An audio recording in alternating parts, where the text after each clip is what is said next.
இறை வார்த்தை சொல்லுகிறது மத்தேயு 5:8 தூய உள்ளத்தோர் பேர் பெற்றோர், ஏனெனில் அவர்கள் கடவுளை காண்பர்.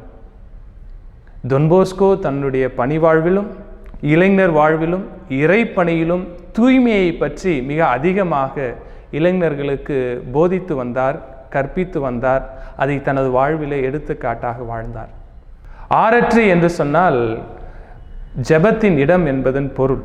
அங்கு இளைஞர்கள் அதிகமாக இருப்பார்கள். விளையாடி கொண்டும் கலைகளை கற்றுக்கொண்டும் தொழில்களை கற்றுக்கொண்டும் அங்கு பலவிதமான செயல்பாடுகள் அங்கு இருக்கும். ஆனால் தொன்போஸ்கோ ஒரு ஓரத்தில் இளைஞர்களுடைய ஆன்மாவின் இளைஞராக அவர்கள் ஒவ்வொருவரையும் பாவ சங்கீர்த்தனத்திற்காக அவருடைய ஆன்மாவை தயாரித்து கொண்டிருப்பார். சலீஷர்களாக எங்களுக்கு தாமிகி அனிமாஸ் சேத்ரா தோலை என்ற ஒரு விருது வாக்கு ஒன்று இருக்கிறது. அதாவது ஆன்மாவை தாருங்கள், மற்றவை அனைத்தையும் எடுத்துக்கொள்ளுங்கள்.